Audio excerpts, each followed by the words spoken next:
Dzień dobry Państwu, Jacek Borowiak, NT Live, Nurdistriget. Witam w naszej przestrzeni, witam w naszych przestrzeniach internetowych, gdzie dzięki współpracy z wieloma fantastycznymi osobami, gośćmi, ale przede wszystkim partnerami, ale i widzami i słuchaczami udaje nam się od ponad 3,5 roku tworzyć świetne miejsce, które tętni naprawdę wspaniałym życiem.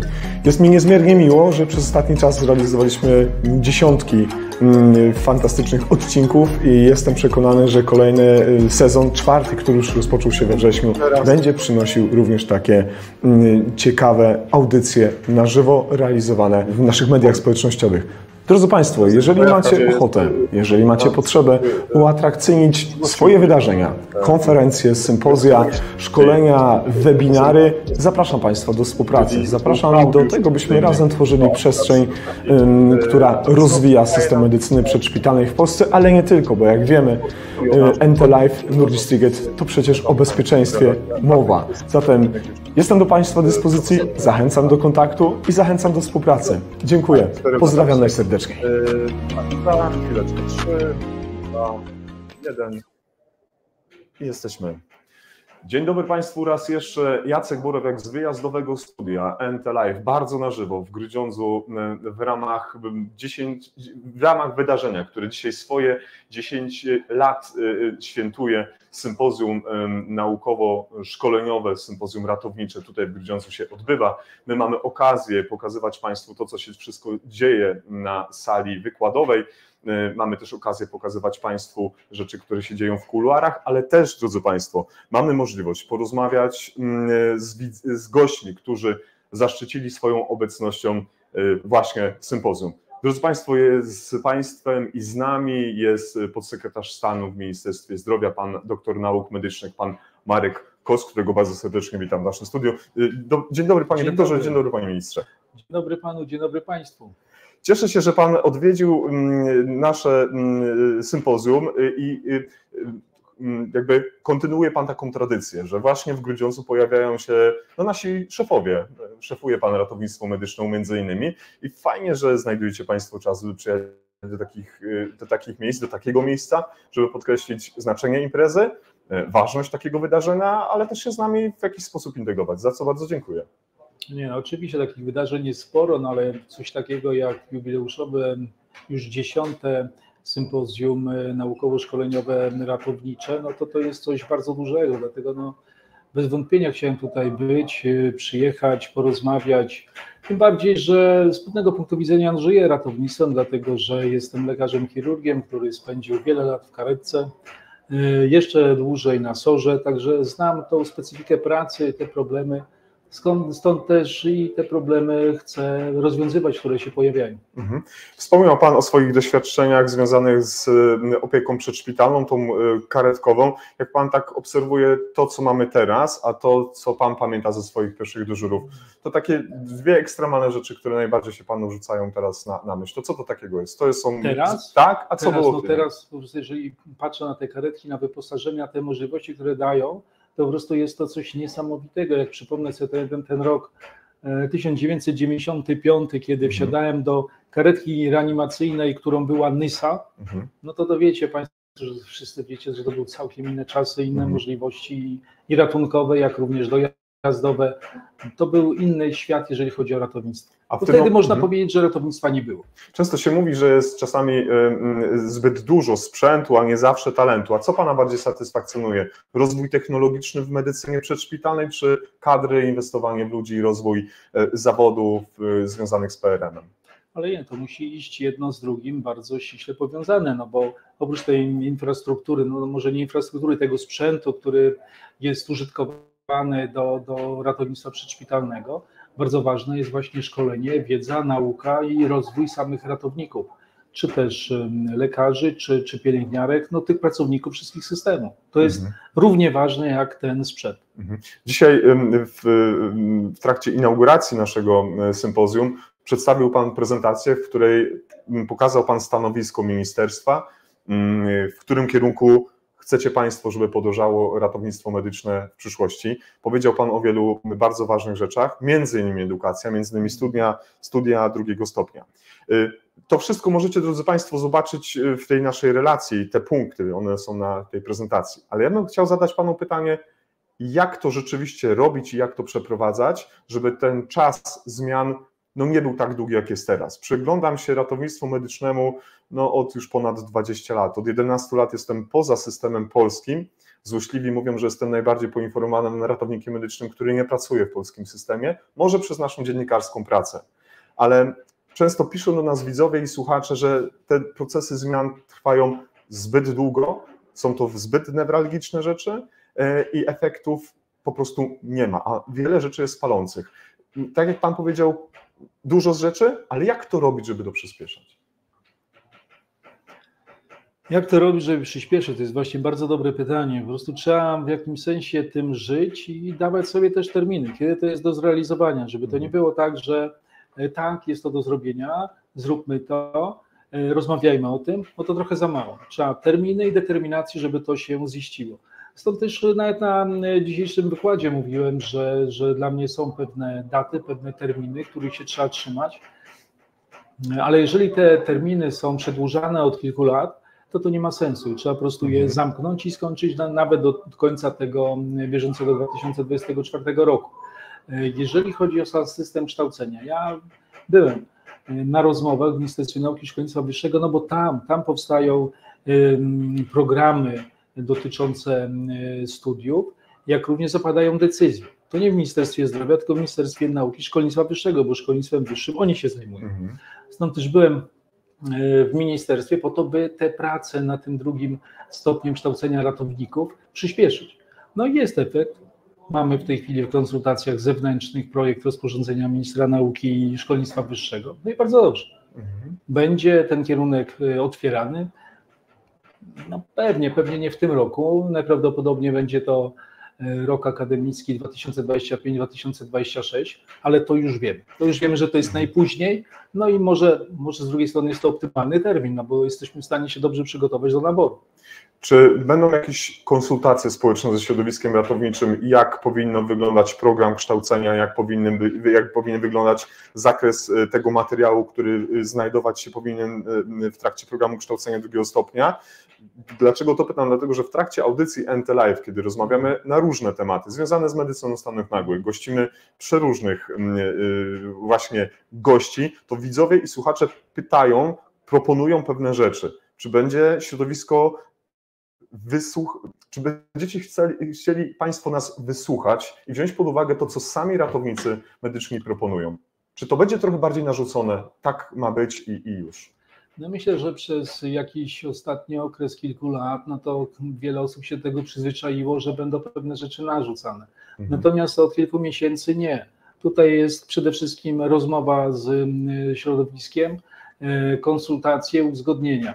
Dlatego też nawet ten obecny czas, w którym teraz jesteśmy, jest na konsultacje zewnętrzne, czyli de facto do pana ministra Wieczorka dzisiaj każda organizacja, dysponent, związek zawodowy może napisać swoje uwagi, a nawet osoba indywidualna napisze w uwagach, że pewne jakieś części tego rozporządzenia mu się nie podobają. Czy te uwagi będą uwzględnione, czy nie, to jest inna sprawa, ale już jest to konsultowane teraz. Jeżeli rozporządzenie będzie nazwę zamknięte, to nadal jesteśmy na etapie różnego rodzaju uzgodnień. Chociażby to rozporządzenie musi pójść do opiniowania do Komisji Wspólnej Rządu i Samorządu Terytorialnego, gdzie strona samorządowa, czyli województwa, samorządy województw, powiatów, czyli de facto właściciele dysponentów mogą swoje uwagi wnosić. No i tutaj nie ukrywam, że czy na zespole, czy na samej Komisji Wspólnej dyskusje są nieraz bardzo duże, bardzo mocne. Wiem dlatego, że jestem członkiem Komisji Wspólnej Rządu i Samorządu Terytorialnego, stąd też słyszę te słowa niezadowolenia, te uwagi, szczególnie na zespole. Nieraz powiem tak pikantnie, jest dosyć ostro. A dlaczego te rozmowy muszą czasami się aż mocno tak rozgrzewać do czerwoności? Dlaczego wiele rzeczy nie może pójść takim oddechem spokojnym?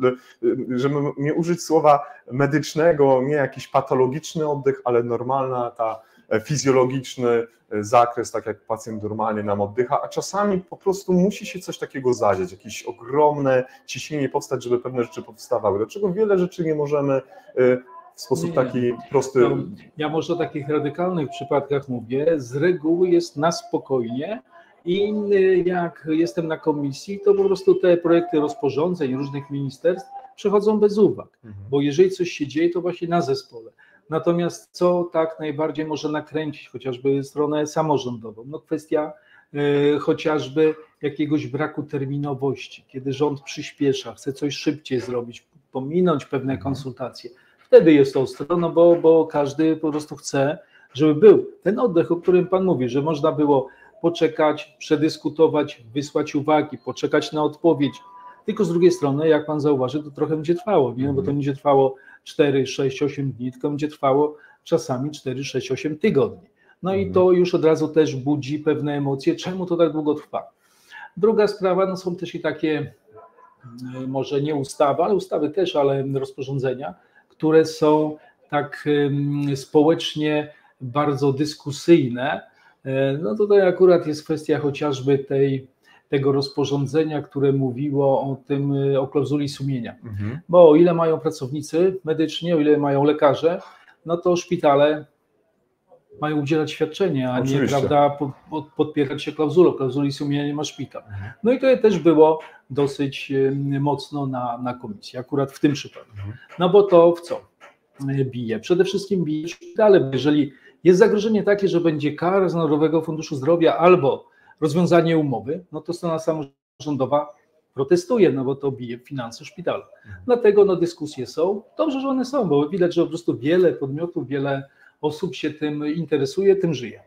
W 2018 roku, jeżeli dobrze pamiętamy, ukończył Pan studia MBA na Wydziale w Politechnice Lubelskiej i tam wydział przygotował zarządzanie w ochronie zdrowia. Jak Pan uważa, Panie Ministrze, Panie Doktorze, bo jest Pan również chirurgiem, jak powinno się zarządzać systemem w obecnym czasie, jako specjalista, jako menadżer, żeby takie zmiany jak wprowadzenie systemu rendezvous, wprowadzenie dodatkowych zakresów kompetencyjnych dla ratowników medycznych, motoambulanse nie tylko latem, kiedy na to pozwala pogoda, ale zastępowanie ich w okresie zimowym samochodem osobowym, gdzie jeździ przygotowany do tego profesjonalnie ratownik. Podobny system mamy w Wielkiej Brytanii, tam jest ten CCP, czyli ten Critical Care Paramedic.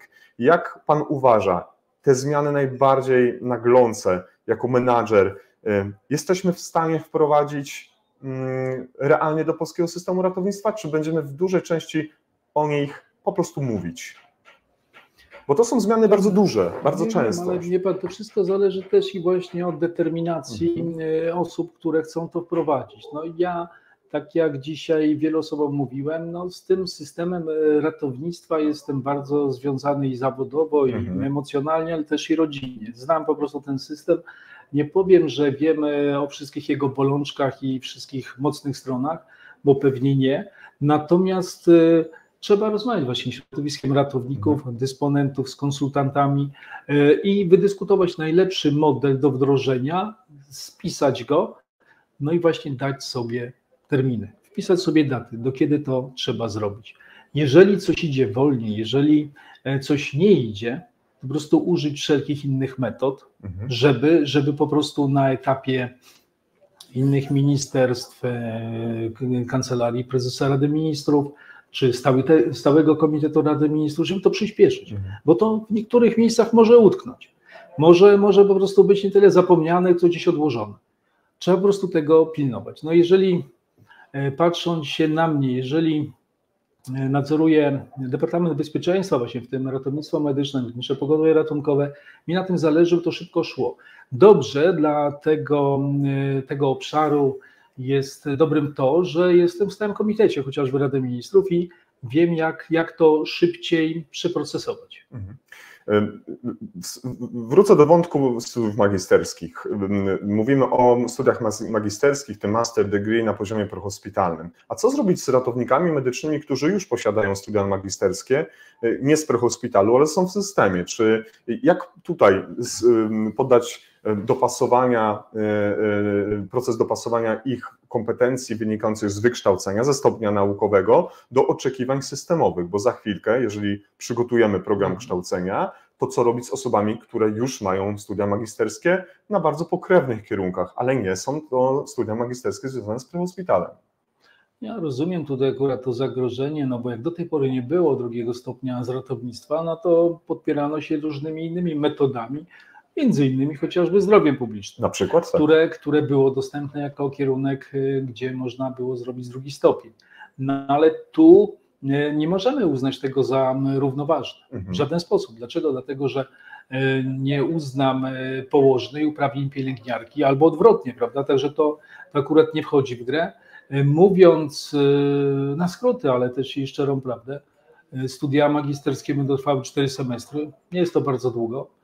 Dla osób, które mają odpowiednie doświadczenie, raz szybko czas mija, można to po prostu dorobić. Jasne. To tak jak Pan podniósł temat, no w trakcie szkolenia podyplomowego wiele rzeczy się robi, które czasami wydają się, może będą przydatne, może nie będą przydatne, ale to kształcenie ustawiczne będzie czekało też i z całą pewnością ratowników. Są kształcenie ustawiczne, wdrożeni lekarze, pielęgniarki. Jak to działa? No pewnie różnie, natomiast no jest ten obowiązek, przecież jeżeli chodzi o lekarzy, bo tą sprawę znam, uzyskać tych takich edukacyjnych punktów 200 na obszarze 4 lat. I to naprawdę nie jest jakiś wielki wysiłek, ale niewielu się do tego jakby kierunku skłania, żeby to robić. A nie ma Pan takiego wrażenia, Panie Ministrze, że można przez 4,5 roku nie kształcić się podyplomowo w ramach zbierania z punktów edukacyjnych, a tylko pół roku przed oddaniem tej książeczki iść na kurs KDMR-u czy jakiś inny, zebrać te 200 punktów i zdążyć, a przez 4,5 roku no, nie rozwijać się. W systemie, w którym ja funkcjonuję, recertyfikację uprawnień mam co roku. Czy nie widzi Pan pewnego zagrożenia, że no, ten 5-letni okres zdobywania tych punktów, wpisywania w książeczki edukacyjne, no niesie za sobą ryzyko, że przez ten czas no, nie robimy formalnie, nie wykonujemy rozwoju zawodowego, poza praktyką przy pacjencie, razem pracując w zespołach wyjazdowych. Nie ma Pan takiego poczucia? Bo ja z własnych obserwacji już chyba trochę tak. Znaczy jest tu dużo racji w tym, co Pan mówi, co roku i obowiązek. No tak, tylko tu oprócz jakiegoś systemu zachęt, którego jest niewiele, musi być i ten system taki motywujący do tego, by to robić. A tak naprawdę to nawet jeżeli chodzi o samorząd lekarzy, to nie działa, bo systemem zachęty było to, że dajmy na to, posiadając takie potwierdzenie przez określoną Okręgową Izbę Lekarską, że spełniło się ten obowiązek ustawowy kształcenia, był to pewien dokument, taki może nie dający bardzo dużo, ale trochę taki faworyzujący przy konkursach ordynatorskich. No ale z drugiej strony konkursów ordynatorskich w tej chwili w Polsce jest tak mało, że jest to ułamek, bo z reguły są powoływani lekarze kierujący oddziałami, a nie odbywają się konkursy na ordynatorów. Także tutaj tej motywacji takiej zachętowej jest mało. Jeżeli chodzi znowu o jakieś z tego tytułu, że się nie uzbierało tych punktów, jakieś ujemne, negatywne skutki, no tego też nie ma. Tylko właśnie trudno jest też i to wprowadzić. Jeżeli Pan się przygląda, jeszcze 2 kwestie chciałbym Pana zapytać. Mapa Polski, świetny, wielki kraj, mnóstwo ośrodków akademickich. Czy wszystkie akademickie ośrodki, które w tym momencie kształcą ratowników medycznych na poziomie licencjatu, powinny uzyskać prawo i certyfikację ministra kształcenia wyższego, edukacji? Czy powinniśmy wybrać na przykład najlepsze uczelnie w Polsce, które zostaną uhonorowane przez swoje osiągnięcia, ilość punktów, które zdobywają w rankingach, na przykład na kształcenie na tym poziomie? Czy powinni mieć to właśnie best of the best, czy po prostu wszyscy? Jak dla mnie powinni być ci wszyscy, którzy spełniają określone normy i mają określoną jakość, no bo jeżeli odpowiednie gremia, takie jak Polska Komisja Akredytacyjna, sprawdzają, oceniają i wydają pozytywne opinie co do danej uczelni, to mnie to już przekonuje. Natomiast najbardziej takim rewizorem tego, jak działa dana uczelnia, są sami studenci. Bo jeżeli jest to słabe, to też tam nie powinni za bardzo iść.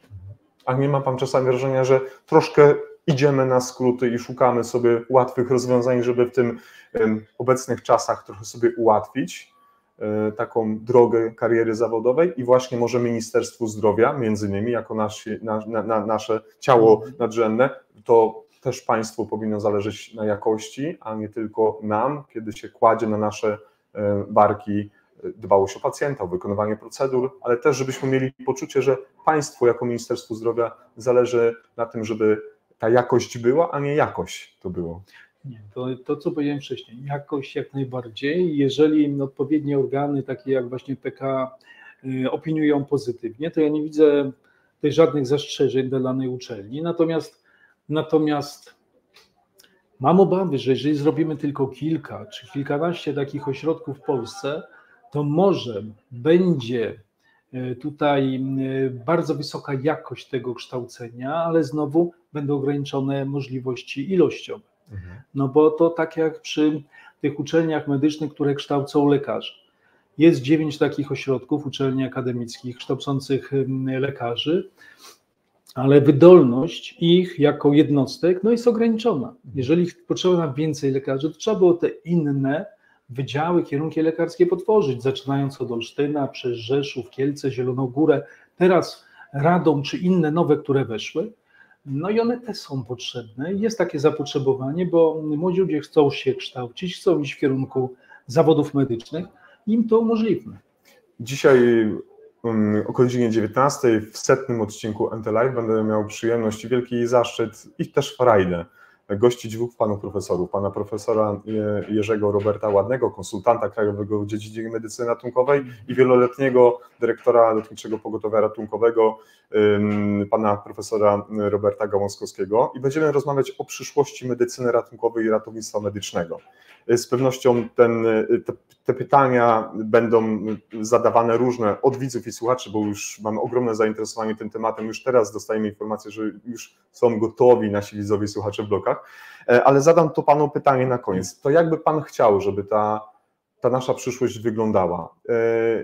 Jak pan sobie wyobraża, jak ona powinna wyglądać za te lata? Mówił pan tutaj dzisiaj troszeczkę w trakcie prezentacji, ale może dla tych wszystkich, którzy tego nie słuchali, nie mogli być z nami, jakby pan chciał. I myślę, że można, nie musi się pan niczym nie ograniczać. Czyli trochę pofantazjować, może proszę, nie, albo wizję przedstawić. Tak.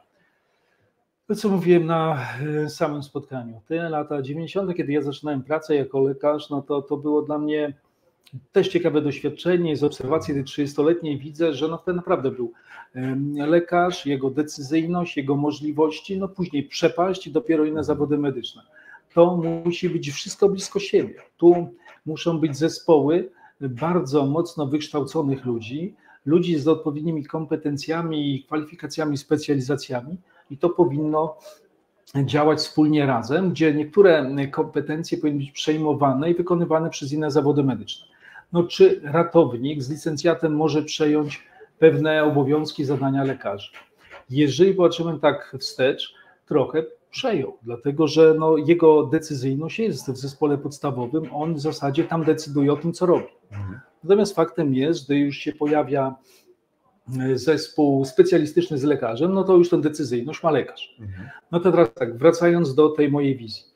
Jeżeli będą ratownicy, którzy będą magistrami, którzy będą mieli specjalizację, to już nie mówię o tym, że da im to odpowiednio jakąś gwarancję godnego życia, też i spełnienia jakiegoś, jeżeli chodzi o kwalifikacje, to tak naprawdę ta ścieżka awansu zawodowego będzie pełna i z tego też bardzo mi się cieszę, jakby tak było. Żeby to się wydarzyło, trzeba nam co najmniej rok na uruchomienie studiów, później 2 lata na zrobienie studiów, czyli 3 lata. Jeżeli w tym czasie nie zaśpimy, tylko zaczniemy myśleć o programach specjalizacyjnych, jakie one mają być dla ratowników, to możemy je za te 3 lata czy za 4 wprowadzić i kolejne na to 2 czy 3 lata mamy specjalistów w danych dziedzinach w ratownictwie. I tak w perspektywie tych 6-8 lat No chciałbym, żeby to się odbyło. I żeby tu, w tym momencie, co taki ratownik by mógł robić? Nie to, co mógłby robić, co powinien robić, co będzie robić. On powinien przejąć od lekarzy, właśnie z zespołów wyjazdowych, z ratownictwa przedszpitalnego, ale docelowo też i szpitalnego, wiele obowiązków. No bo jeżeli uczyłbym się ja 5 lat ratownictwa, to bym chciał po prostu to robić, a nie wykonywać zlecenia lekarzy. No mimo tego, że jestem lekarzem, to mówię tak, jak mówię, no bo po prostu trzeba dać im pewną możliwość pracy. 5 lat uczenia się stanów nagłych w medycynie, 5 lat uczenia się praktycznego na tej nauki zawodu, to powinno dać im takie możliwości, kwalifikacje, żeby sami to robili. A nie ma Pan w tym momencie, Panie doktorze, wrażenia, że to troszeczkę idzie sprzecznie z tym, co ministerstwo pokazuje, bo niedawno, kilka dni temu była opinia wystawiona w ramach, czy ratownicy medyczni mogą podawać leki w SOR-ze, decydować o tym postępowaniu terapeutycznym już w szpitalnym bądź ratunkowym. Wiemy, jaka jest decyzja państwa, a w ZRM-ach można, a w SOR-ze nie można. No to jakby porównywać te dwa stanowiska, to chyba nie do końca jest ze sobą spójne. Dlatego mówię, że to będzie za kilka lat. Natomiast tę opinię znam i się z nią zgadzam. Dlatego, że jeżeli jest ratownik samodzielnie w pracy, w zespole ratownictwa, robi to, z czym ma po prostu kontakt, jakie ma możliwości, czym dysponuje. Wszystkimi elementami, czy sprzętu, czy lekowymi. Natomiast jeżeli jest w zespole z lekarzem, no to chyba też i Pan, i Państwo wszyscy się zgodzicie, że jeżeli jest lekarz na pokładzie, no to on ma wyższe kwalifikacje, możliwości, no i w zasadzie od tego jest, żeby on podejmował decyzje. Czyli z mechanizmu przejmuje rolę kierownika zespołu terapeutycznego i w ramach swoich kompetencji. I dlatego jak na dzisiaj z tą interpretacją się zgadzam, sam ją pewnie podpisałem, tak, natomiast jak mówię, jest to na dzień dzisiejszy. Docelowo ta wizja, o której mówiłem, no niech się spełni. To mam nadzieję, że tak się stanie i tutaj taki drobny upominek. Nie jest przekazany, drodzy Państwo, w jakiejś papierowej torbie, żeby się nie okazało, że tam przemycamy. To jest nasz kubek studyjny NT Live, tam są odblaski. Jak będzie Pan pił poranną kawę w ministerstwie albo w domu, albo gdzieś może na dyżurze, proszę jeszcze bardziej o tym naszym ratowniczym świecie myśleć, bo jestem przekonany, że tak jak jest dużo problemów i dużo takich rzeczy, którymi się borykamy na co dzień, mamy też bardzo dużo rzeczy, z których jesteśmy dumni jako ratownicy medyczni w Polsce i mam nadzieję, że będzie Panu kawa jeszcze lepiej smakowała z takiego kubka, no i proszę dbać o nasze interesy. Nie? Tak w tym interesy? No ja tak powiem ogólniej, najbardziej chcę dbać o interesy tych osób, którymi się zajmujemy, czyli pacjentami, nie? Tak. Czyli o interesy pacjentów, natomiast faktem jest, że dobrze wyszkolona, wykwalifikowana, mądra kadra medyczna, w tym oczywiście przede wszystkim ratowników, jest nam bardzo potrzebna i pacjentom też.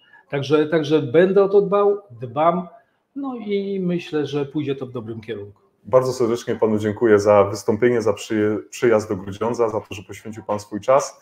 Dziękuję za tę prelekcję, którą Pan nam wygłosił. Dziękuję za to, że zdecydował się Pan usiąść z nami do wywiadu i już teraz zapraszam kiedyś w dogodnym czasie, tak w takim dłuższym może, bo nasze audycje słyną z tego, że jesteśmy lepsi czasami niż Netflix.